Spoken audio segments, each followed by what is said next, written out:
First of all, the Torah should be molim for the chizuk of all of Am Yisrael, in particular Rav Avidan and his wife Naama Henkin. Shem Yikom et Damam. There's another way to put it. It's not Baruch Dan Emet, it's Shem Yikom et Damam. This isn't Din, this isn't Emet, this is HaKadosh Baruch Hu allows the Roshaim to do what they want, and he expects us to to pray and to request that the situation should change. And apparently we're not sick of it enough to make such requests, so we're sick in a different way, in that we don't make these requests, we don't push harder, we don't put pressure on the government to be responsible for the protection of its citizens, but it's a story for another time. Rav Shimshon Hirsch has a very interesting chidush, where is on the topic specifically of Yishmael. He mentions that Yishmael is a very peculiar character because he's mentioned at least a dozen times throughout the beginning of Chumash Bereshit, from Parashat Lech Lecha Vayera and Chai Sarah, and at the same time he never ever says anything of importance. There's not one word in the entire Torah that's recorded in the name of Yishmael. The only thing that we find from him is Bechi. We find crying. This is one thing that, and it's actually more by his mother than it is by him. He mentions that Hagar, when Abraham sends her towards Midbar Paran, and he sends her with enough water just to get them away from the house, not to last for very long. So Hirsch points out that Hagar starts crying, and he makes some very interesting comments. This is, mind you, at the end of the 19th century, the very, very beginning of the 20th century. Most of it is the 19th century that he's writing. And he says, you see something very interesting. First of all, that Hagar, when she's crying, what's she crying about? So when she realizes that they're both going to die, right? She throws him under one of the bushes, and then she goes away, and there she starts crying. Right? She says, I don't want to see the death of this child. So Rav Hirsch says, this is the behavior of a mother. This is how a mother feels about her own child. So if a woman has compassion, if a woman cares about her child and wants to help her child to the best of her ability, so she keeps the child close to her, the child's crying, she listens, she calms the child down, she does whatever she can until she has nothing else she can do, and then at very least she's compassionate with the child until the end. In the case of Hagar, he says, her tears are all lies. It's all sheker. Why is it sheker? Because she has mercy on herself. When she throws him under a bush and she runs away further than you can fire an arrow, she's basically going so far that she can't see him and that she can't hear him. And she has mercy, she's crying, but she's crying about herself. I'm in a bad position, it's very difficult for me, I wish I didn't have to go through this, but your child, your baby is dying. Why don't you go to him and why don't you do something for him? No, she cries, she cries, she cries. And he explains, it's very interesting. There's no tochen, there's no content to the crying of the Ishmaelim. They cry, they cry, they cry, and they cry because they're miserable in their own misery. They create these situations. Every single Muslim government, from Morocco to Afghanistan, is a catastrophe. Every one of these countries, they have no human rights, they have no minority rights, they have no women's rights, they have no rights for anyone. No, but each and every one of these countries do nothing but export people to the more civilized world. They cry, but they cry over their own stupidity, they cry over their own corruption, they cry over their own ignorance, and they cry over their own indifference to the suffering of other people just like them, their own Muslim brothers and sisters. They don't care. And so he explains, there's no content to this crying. It's crying for the sake of drawing attention. It's crying for the purpose of getting someone else to fix your problems instead of you fixing your own problems yourself. It's very interesting your point, because when Tzipora was with the boy, she had done by herself. She fixed the breast by herself. She didn't wait to Moshe. She saw a problem. So what does the Midrash and the Zohar say about this? When Yitro comes back to see Moshe, right? He comes to Tzipora with Shnei Baneha Imah. Yeah. Right? Shema Ahad Eliezer, Giroshom and Shema Ahad Eliezer. So the Midrash said no. So why are they called Baneha velo Banao? She's coming back to you with your own children, so why are they called her children? The Midrash says easy, because she raised them. Because she raised them, because he was detached, because he didn't do anything to help them. He was helping Am Yisrael. He had to make a sacrifice, but he sacrificed his own children because he wasn't able to be there when they were growing up. So here's a mother who is close, who is attentive, who takes care of what her children need. She does the Brit Milah, she's proactive, she solves problems instead of just running away from them. And so And she what was a Hirsch convert. explains is that And she was a convert. yeah, but she was a convert with a neshama. We'll talk about neshamot in a second. So basically, the difference between the two, interestingly enough, you find the same thing also by Esau Rasha.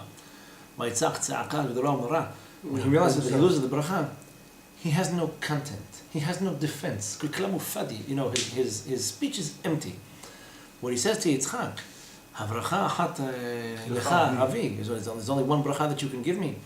He can't contest the fact that Yaakov deserves the bracha more than him. First of all, he sold him the bechorah. Second of all, his behavior is corrupt and it's crooked. What does he have to sell?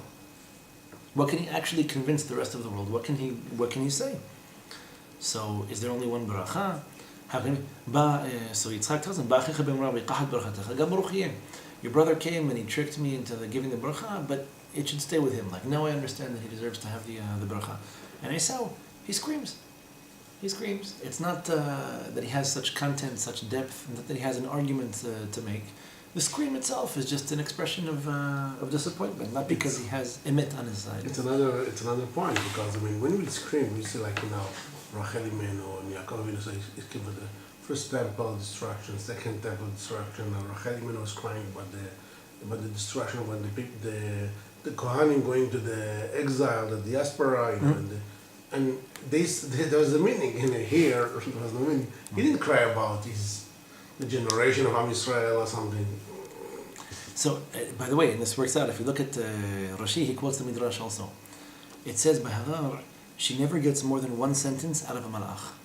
Oh. Right? Every time, so the Midrash explains why is this, because every time it's a different malach. She can't keep the Shekhinah with her for half a second. She gets a sentence, he disappears. She gets another sentence, disappears. The Midrash says this explicitly why, so you shouldn't come to think that Hagar is a tzaddiket when she's speaking to malachim. Every single time malach says something to her, it's over. She never responds. She never responds. She has nothing else to say back. She doesn't have the koach or the zechut to even answer. So the one time she says, you know, malach Hagar, as the malach answers, she says, "Mipnei sarai giverti, ruchi borachat." I'm fleeing. I'm running away from Sarai. She tells, "Go back, shuvi et ani tachat yadeh." And he says she take the son Yishmael because he's going to be a great nation. But at this point, she's silent. She has nothing else to say or to add. But she still gets more than us in terms of prophecy. With the Malachim speaking about. Only because Yishmael serves some kind of a purpose. And the Rambam talks about Moran Muchim. He says sometimes you get a nevuah not because you're worthy of it, but because the world needs it. Because something you're about to do is important. Yishmael is the son of Abraham, and here the nevuah comes to her that no, this is the son of Abraham. He's destined to be a great nation. So the nevuah comes to her not because she's deserving of it. And the Rambam proves Moran Muchim. He quotes this midrash and he says she didn't have the zechut. The malach only appeared to her because HaKadosh Baruch Hu forced him to, and only because there was an important message to transmit to her. She never saw malach since then. She's not recorded as a nevi'ah anywhere. We don't have any other nevuot brought down her name. And we see that her behavior wasn't justifying, you know, any further interactions with malachim. But it's a very interesting point that Rav Hirsch makes, which is the Arabs, they cry. This is what they do. People who don't have an argument, people who don't have a philosophy, people who don't have ruhaniyut, all they can do is cry, they can scream, they can kick, they can blow things up. They're very good at making poses on camera and taking pictures and recycling them from different disasters, different catastrophes. But there is no content to what it is that they're saying. At the end of the day, they're not even looking for a solution to these problems. They're not looking for progress. They're not looking for advancement. They're looking to cry in order to get attention. And they get attention from people who are emotional sensationalists, who aren't looking for reality. They're not looking for facts. They're not looking for the emet. They don't even care about history. All they care about is this guy's crying. It's your fault. You know, quick reactions, very quick and cheap reactions.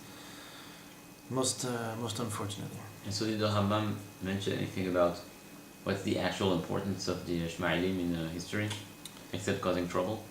So this is an interesting question. Rav Ashkenazi talks about this a little bit. Rav Ashkenazi mentions that the Arabs themselves are not innovators. You know, he said they never really invented much that was useful to the rest of the world.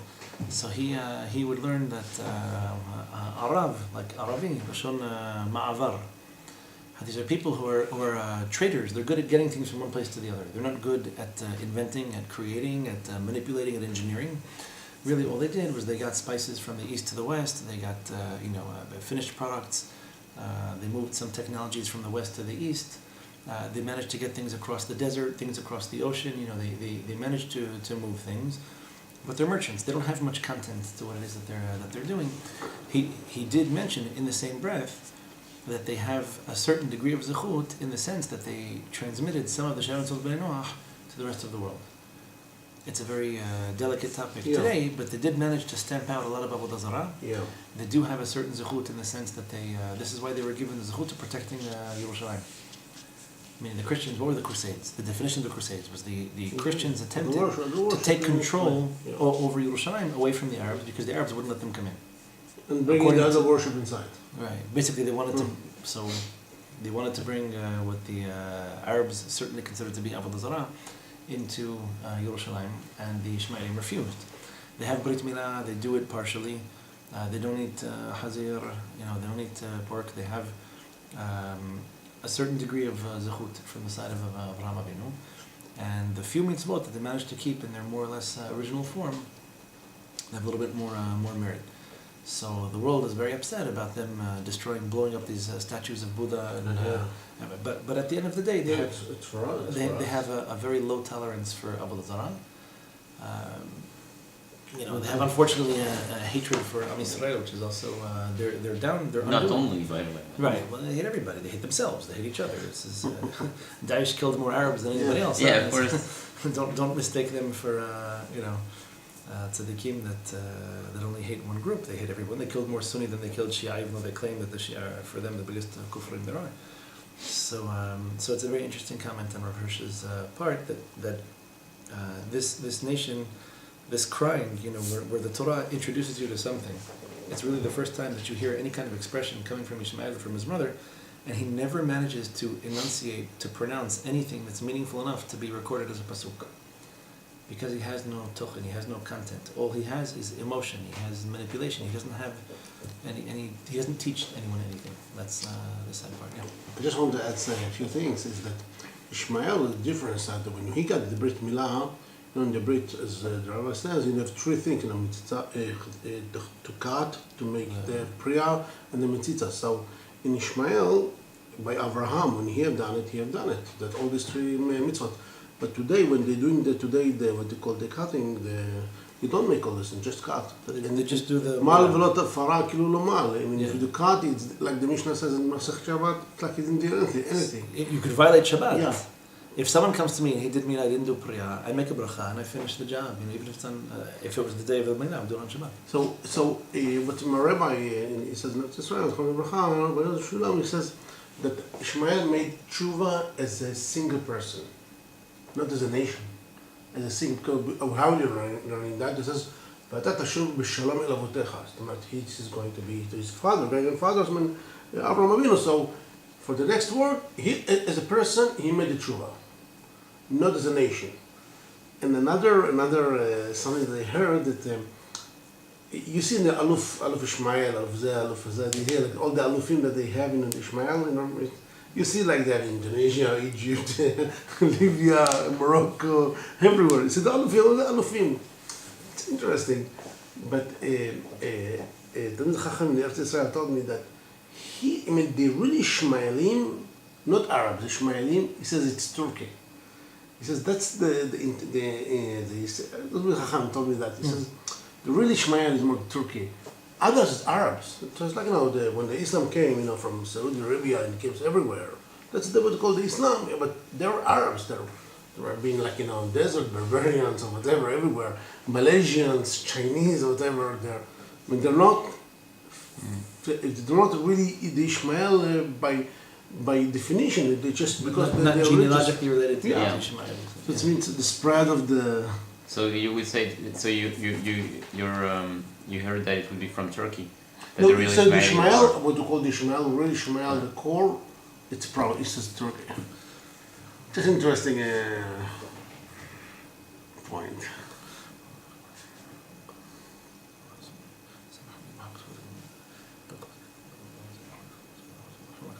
Just want to make forget to make a bracha on the Naaman. So this is a generally interesting concept when it comes to Ishmael.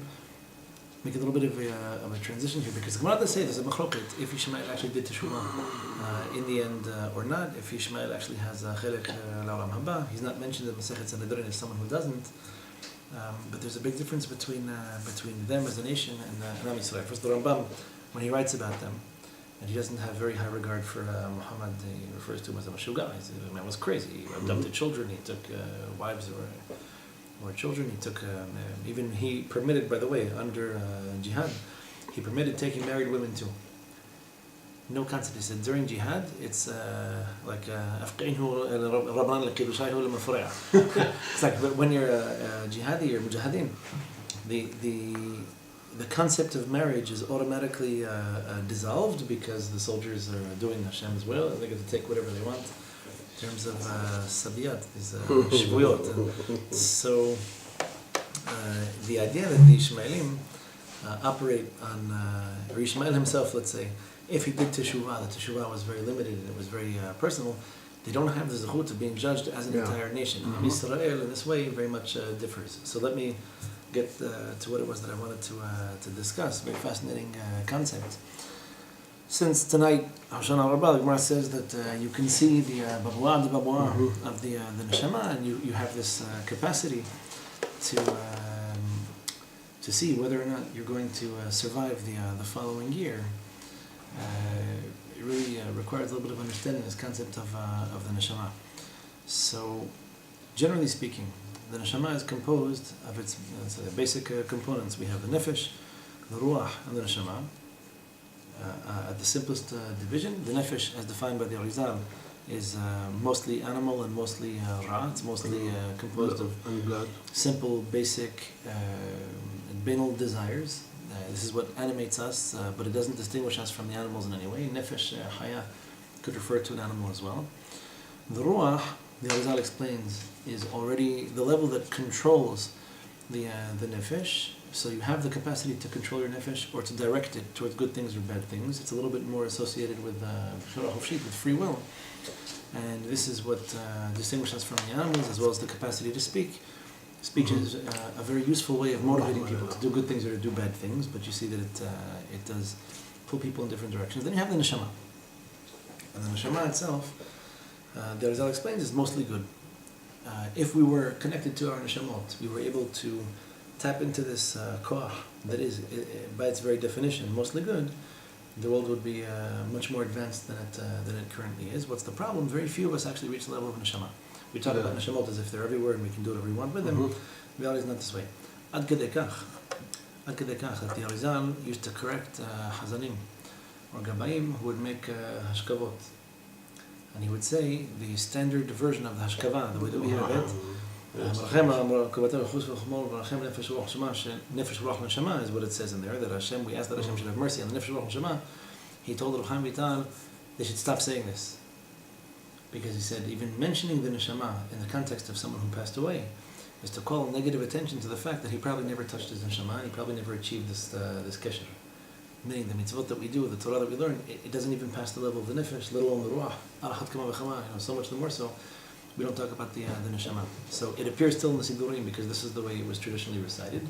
And he himself very fervently said we should stop even referring to the neshama because nobody even reaches it. So do we still do it now, or? We do it because it's the minhag. We do it because it's the minhag. But he was very adamant about this, that if you mention the neshama of someone who passed away, he said it's causing a qitrug, you're causing judgment on this person, you're saying, as if this guy knew anything about his neshama or he was connected to his neshama. We ask what about if it's a big tzaddik, you do something for Rav Avidan? Well, we consider it today tzaddik. Maybe back in the day wouldn't have been considered very much, but no, he said what he said. Okay, it is what it is. I can't answer questions about particular individuals. I'd have to be a Navi to tell you that where the nefesh ruach neshama would end up. Just to add, only Jewish persons has a neshama, nitzatz neshama. Only Jewish. I mean, and Gentile don't have this ability to get chalek kalavi mal for neshama.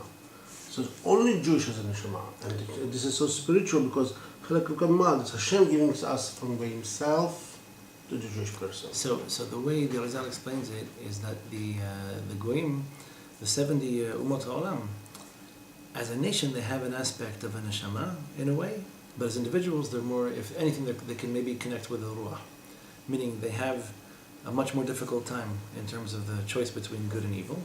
They only have 7 mitzvot b'nei Noach, and even this they're not necessarily very good at observing.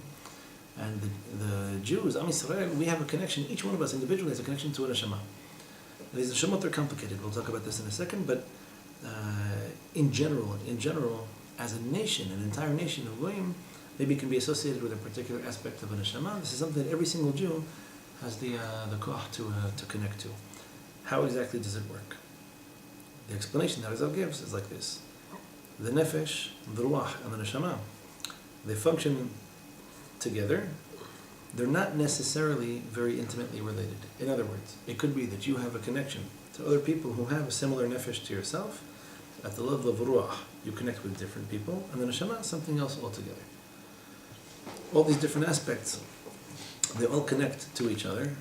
You have, just like you have a family, so you have parents, you have siblings, and you have children.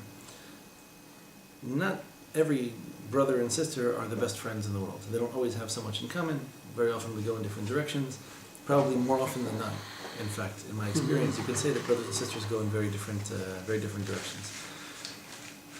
There is a certain chokhmah when it comes to neshamot that, in a way, looks like it defies logic, in the sense that you're able to make these connections with people that you have some spiritual closeness to. And so the explanation that he gives, it's like, think of a tree. You have the trunk of the tree. The tree has roots, and the trunk, it puts out big branches, right? Massive branches. And each massive branch breaks up into medium branches, into smaller branches, into tiny twigs, and then you have leaves. So some nefashot are related because they're on the same small branch. Some ruchot are related because they're on the same branch. Neshamot can be related much the same way.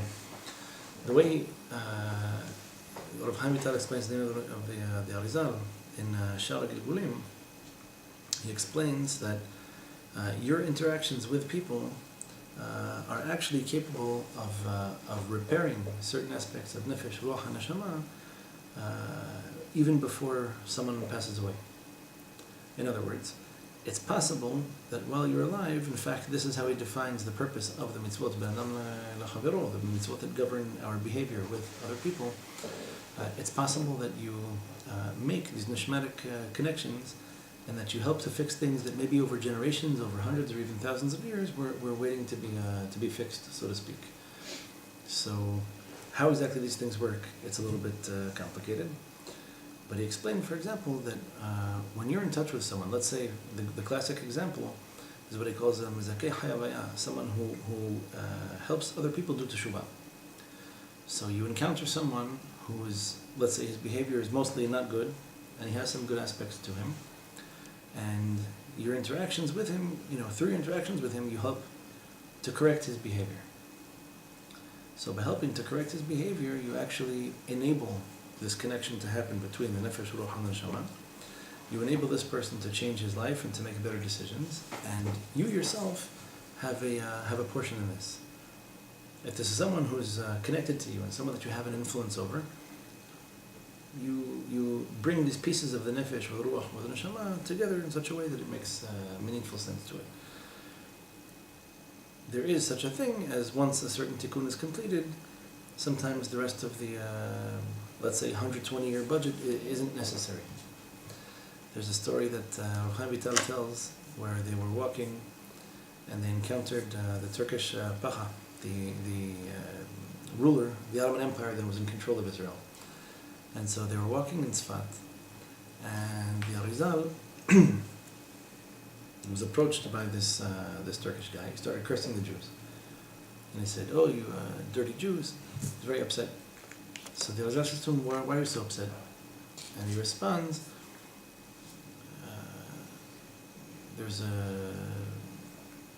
I've had problems with the Jews. They're not honest. They don't live up to their word. So he says to him, "Is there anyone who owes you money?" He says, "Yeah, there was a Jew who used to live here and he owed me money, and then I found out that he died, and I can't find the family, the inheritance, whatever it is." So he speaks to his Talmidim and he says, "Quickly, get some money together. We need to put together a certain amount of money, whatever the guy demanded." So they go back to get the money, and he says to him, "I'm giving you this money in the name of this guy who owed you this amount. Mm-hmm. They gave him the money. They go their way. He goes his way. A few steps down the road, his horse collapses.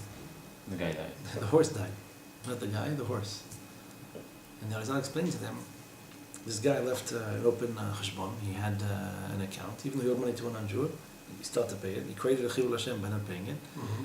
And he said, we basically helped him, we shortened the path for him to do teshuvah by taking upon ourselves this mitzvah.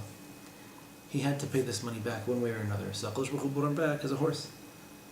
And as a horse, he's doing work, he's paying off his debt to this guy. He said, in order to free him from a humiliating situation where he comes back as his nefesh comes back as an animal, basically he said, I redeemed him. We purchased him, like we bought him out.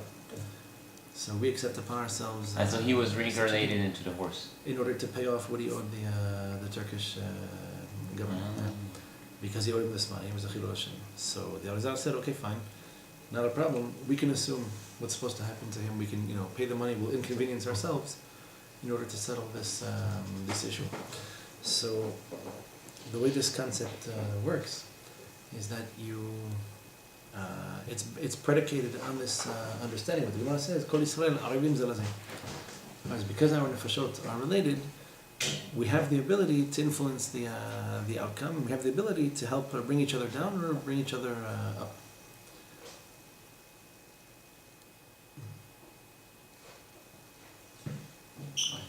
So we have the ability to, nishmatically speaking, to influence each other in profound ways.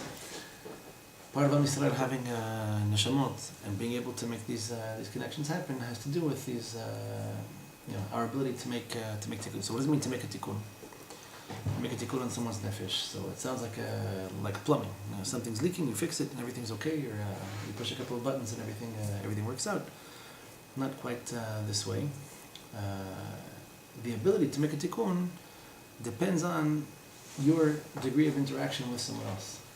So if there's someone who's connected to you, someone who trusts you, someone who's nishmatically speaking related to you, you have the ability to assume a certain degree of responsibility for them. Hey,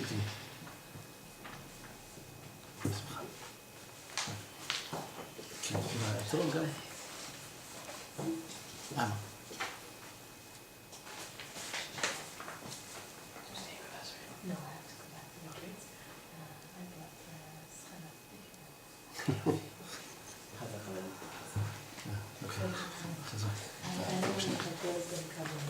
לתפילה הוא חייב להגיע. אוקיי. תודה רבה.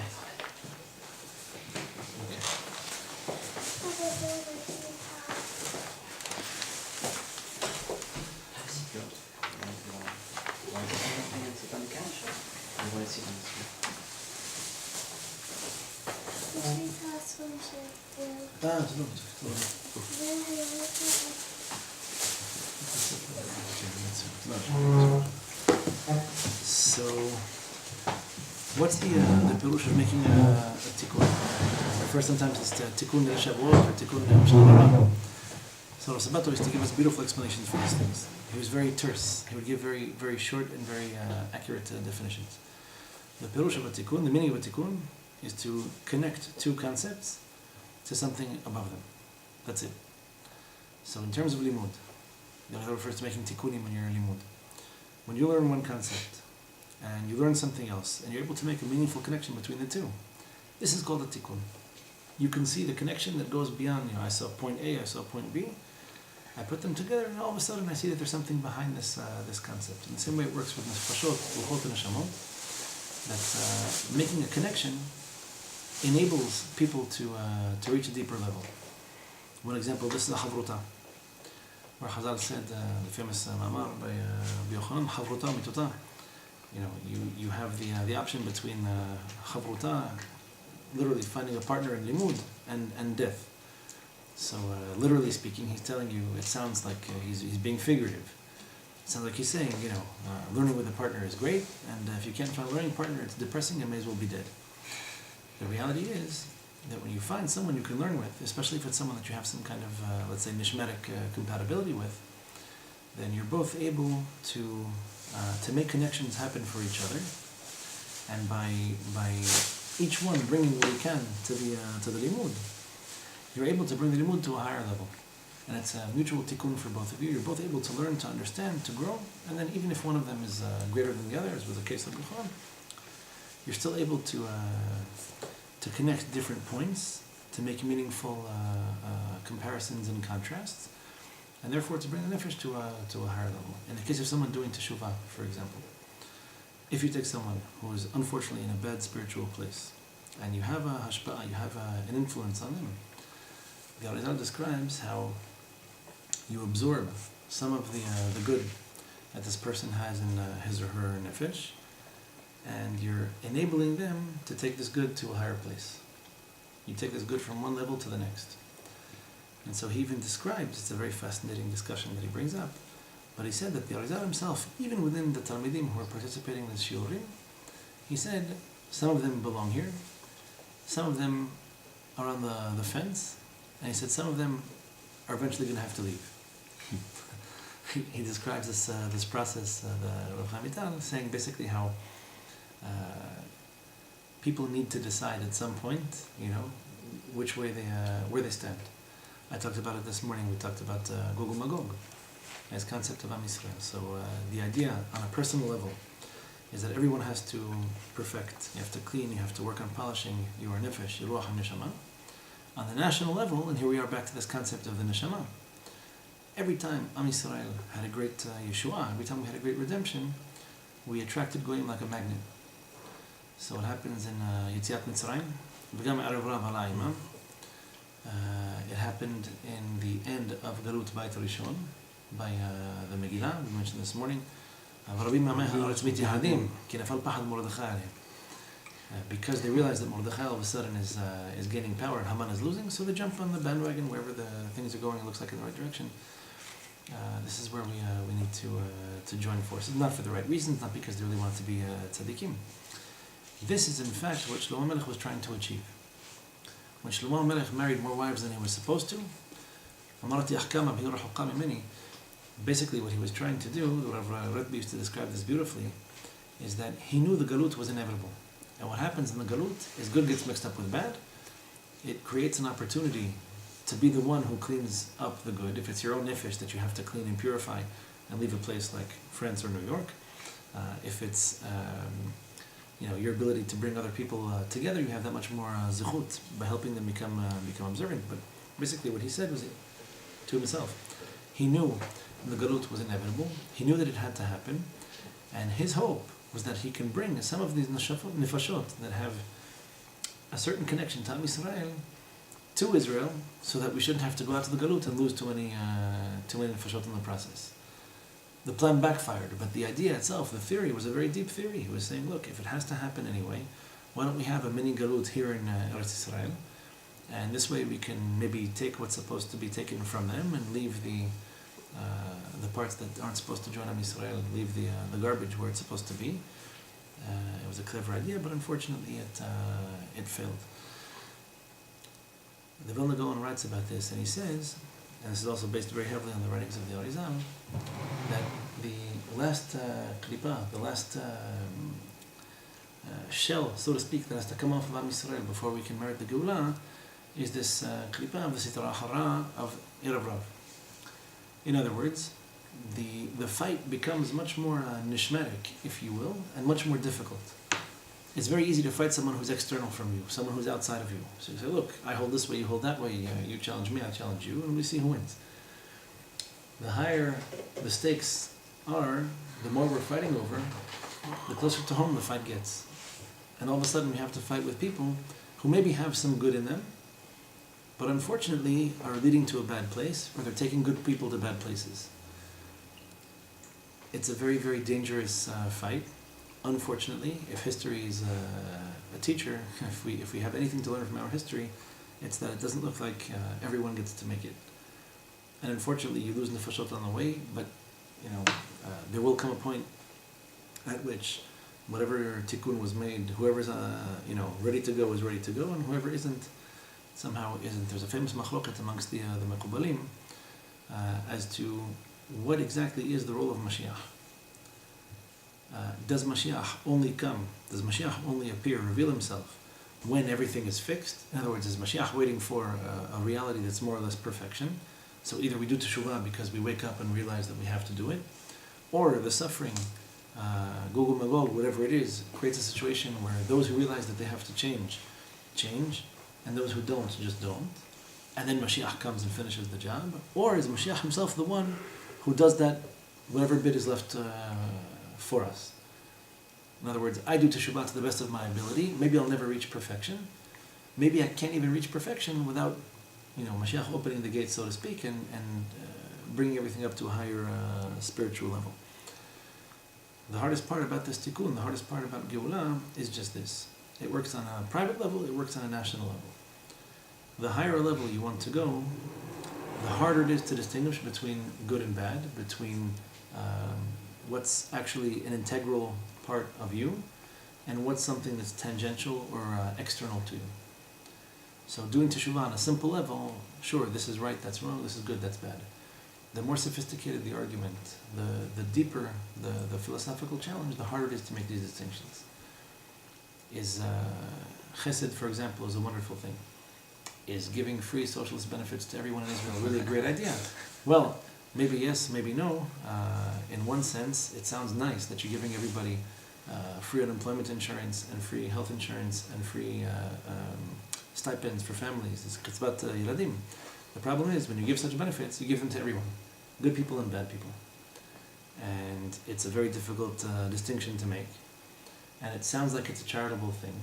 But if at the same time it bankrupts the country and it taxes people who are working in it, gives the money to people who aren't, maybe it's not such a great idea. What sounds like chesed may really, when you get down to it, at the bottom, it's not so perfectly clear this is the best solution to the world's problems. And this is maybe not necessarily going to bring to the Mashiach. The ideological war in which we find ourselves right now, we mentioned before the Arabs, mentioned before, the world's public opinion of Am Yisrael and how we conduct ourselves. This fight is getting more and more difficult. The arguments are getting more and more sophisticated. At a very simple level, if you ask people who has a higher standard of living, the Arabs or the Jews in Israel, most people will probably tell you the Jews. The reasons behind it, the history, the philosophy, the political organization of both communities, if you compare the Arabs in Israel to the Arabs in the rest of the world, you can make a really good case for there being something about their culture that doesn't exactly encourage progress, doesn't exactly invite an open democratic form of government. Towards the Geulah, the only guarantee that we have is that this challenge is going to get harder. It's going to get more and more difficult to convince people that Am Yisrael is right, more and more difficult to convince people to reestablish a connection with their heritage and with their history. And unfortunately, as we said before, when it comes to Geulah, it could very well be that the majority of those that we know and those that are part of the nation may not get it.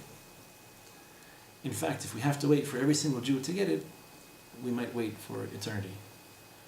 At some point, whatever is mitukan is mitukan, whatever is fixed, whoever is connected. Whoever isn't, maybe we'll have to find some other way, or such maybe a longer, more drawn-out process before the final tikkun is made. So the point and the purpose of this entire process is that everything that's true of the individual is true of the nation. We as individuals need to do teshuvah. We need to do our mitzvot on a higher level. We need to be more careful about more sophisticated forms of Yetzer Hara and more difficult arguments in terms of what's actually really right, what's actually really wrong, what's maybe well-intended but damaging, and what seems like it's not well-intended but actually is helpful. As you become more spiritually proficient, you're able to influence more people, directly and indirectly. The more people you're able to bring with you, the more people you're able to encourage in terms of mitzvot and to help stay away from avirot, the more of a tikkun, so to speak, you're capable of making. Because nefashot are different, not everybody learns the same way. Not everybody grows the same way, not everybody's sensitive to the same things. It's absolutely necessary that there's more than one group, that there be more than one group in Am Yisrael that teaches Torah and that encourages people to do mitzvot. But at some point, the cut has to be made. At some point, there are people who claim to be Jewish that are teaching poisonous and damaging things. There are people who claim to be doing good for Am Yisrael, and really what they're doing is damaging and harmful. Take, for example, the advocates for the Arabs. And, J Street. the apologists for terrorism. J Street is a classic example. A lot of the leftist groups in Israel, unfortunately, do tremendous damage to Am Yisrael, both in terms of Lashon Hara and in terms of pro-Arab propaganda, in terms of anti-Jewish propaganda, people who claim or believe that the Torah or that the mitzvot are racist or primitive or barbaric, people who make comparisons between the religious Arabs and religious Jews. There's a lot of very negative and you have the Neturei Karta on the other side of the spectrum, who claim to be Torah observant Jews and show all of the signs of Erev Rav. The Zohar Kadosh, in fact, has a topic. This is Rav Ashkenazi used to talk about this too. The Zohar Kadosh refers to some of these people as Rabbanan de Tum'ah. This concept that Rav Ashkenazi used to refer to this. He would say, half joking and half seriously, that when Yaakov encounters Esau, the Midrash points out a famous difference between the two, where Yaakov he sends these gifts to Esau, Parshat Vayishlach, and Esau responds to him, Yesh li rav, achi hi lecha asher lach. I have a lot, my family is big, I have animals, I have goats, I have sheep, I have camels, so, I don't need these gifts, like you can keep what you want. And Yaakov, his response to this is, Ki chanani Elohim v'chi yesh li chol. HaKadosh Baruch Hu had mercy on me, he gave me grace, and he gave me everything. So the Midrash says, Yaakov is a tzaddik, yesh li chol, he has everything that he needs. Bakol mikol kol, that's what we say in Birkat Hamazon. That Abraham, Yitzchak, and Yaakov, they all made some kind of a reference to having everything that they need. Within Abraham, et kol shelo liyitzchak, Yaakov says, Ki chanani Elohim v'chi yesh li chol. So, Esau's response is Yesh li rav. I have a lot. It's never everything, it's never enough. He has an insatiable appetite for what we call megalomania, right? This is his insanity for control, his craziness, like Europe, and this is very typical of Europe, that they want to control the rest of the world.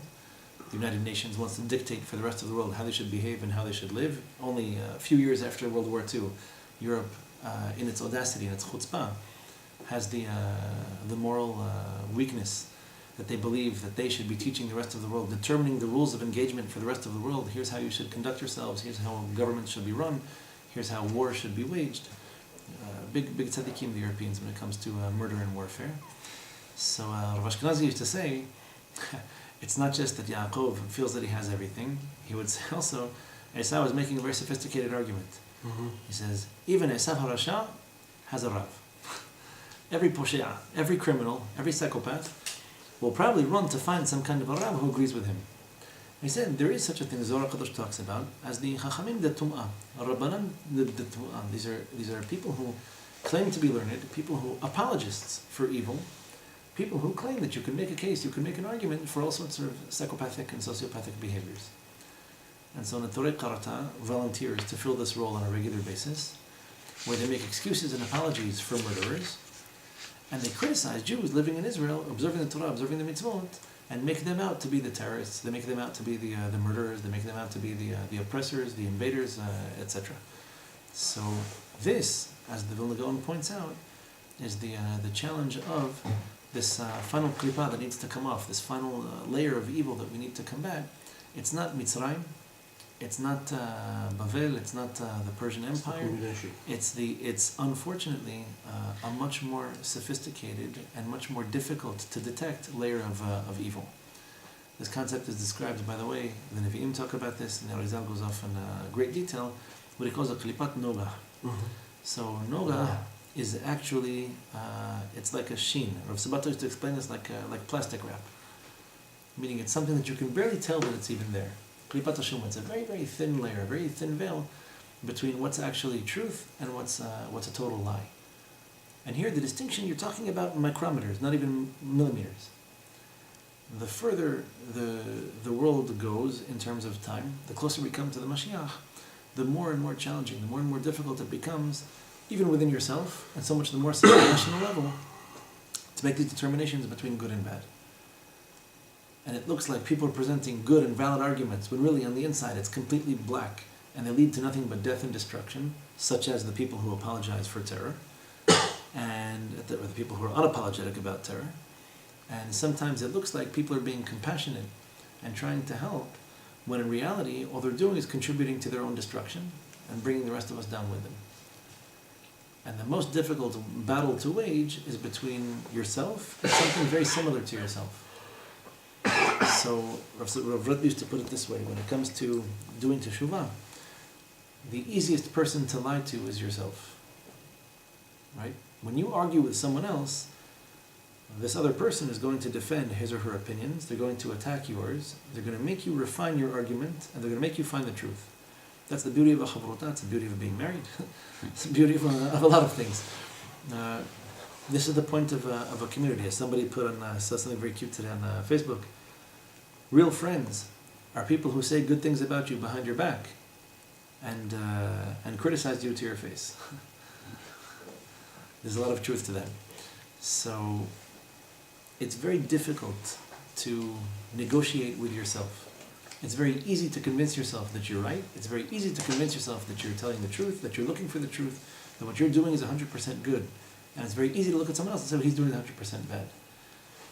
We need to look at these things very carefully. As the Geulah comes closer and closer, it's going to be increasingly difficult for us to make these determinations. You're going to have to check and double check and triple check yourself. I'll conclude with a very interesting limud, also from the Zohar Kadosh, where Eliyahu Navi, after the standoff at Har HaKarmel, he's standing off against 850 Nevi'ei Hamba'al, these false prophets.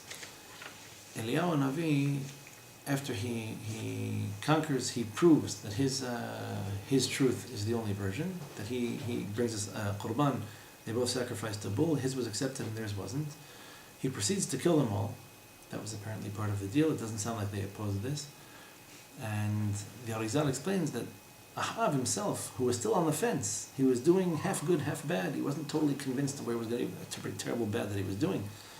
We said that he hadn't been punished. Eliyahu didn't punish him because he still wanted to see which side of the fence he was going to fall on after this happened. So Eliyahu afterwards, he says, he goes up to a certain mountaintop and he prays that HaKadosh Baruch Hu should take his neshama. He doesn't want to be here anymore. Why? He says, because the nation left you, because they ignore you, they're not going to listen to me. No matter what I do, they're not going to obey me. I can prove this to them today. Tomorrow they're going to ask to kill me. So HaKadosh Baruch Hu sends him a nevuah, and here, Sefer Melachim, we find out a little bit of a window into what prophecy actually looks like and how it's received. So Hashem tells Eliyahu, go ahead and wait on the top of this mountain. You're going to experience a tremendous ruach. There's going to be a tremendously strong wind. Lo baruach Hashem. Then you're going to hear a tremendous ra'ash. Lo bara'ash Hashem. Hashem is not to be found in this tremendous wind. Hashem is not to be found in this tremendous ra'ash. It's shaking. Today we use it to mean noise. But ra'ash, lirosh, is to shake, to tremble, to quiver. You're going to experience a tremendous fire, Lo ba'esh Hashem. And then you're going to hear Qol Mamadaqa. And the Zohar Kadosh explains that even in Nevuah, even when you're receiving prophecy, you go through these levels at which there's a very tempting reality, and the Navi has to be quick to know what to accept and what to reject. So you get these ideas, you're bombarded with ideas when you have a Nevuah, when you begin this spiritual state at which you're going to receive messages from the non-physical world. In the beginning, you're convinced of something, and it's not the truth. And then they're going to try to convince you of something else, and that's not the truth. And then even a layer after this, you're going to be trying to convinced of something, and you have to resist it. And then only at the end, you come to the real truth. Even the Navi, even with nobody around him, without any propaganda, without anything else, within his own neshama, has to be able to combat these layers of lies until he comes to a point, a deeper internal point, where there's nothing but emet. Then he begins to receive his nevuah, if it's for a second, if it's for a minute, and then he has a message to transmit. So this concept of tikkun, the concept of teshuvah, the concept of geulah, all leads to the same direction, that we have a lot of work to do. We only have so much time to do it. The geulah is a function of intensity, not a function of trajectory. Ultimately, there will be a time at which the geulah has to happen, just like a baby needs to be born, and then the axe comes down, And our goal is to try to get, first of all, to get ourselves on the right side of the truth, and hopefully to help others look for it as well. Not a cheap, made in China, plastic, superficial truth, but the emet hapnimit, the deeper, more sophisticated, more learned truth, even if on the surface it looks to be something more difficult and more complicated than most people are willing to accept or to advocate for. Hopefully, B'Hashem Yitbarach, our truth should persist. Our truth should really make it into the hearts and the souls of Am Yisrael, and those unfortunate nefashot who find themselves apologizing and excusing our enemies for their horrible behavior should be exposed very soon as damaging, detrimental, and probably not even members of legitimate Am Yisrael, and the truth should be allowed to draw everyone to it and hopefully bring us all to where we need to be in time to catch the train for Mashiach Tzidkenu. So, Jazakallah. proceeding with the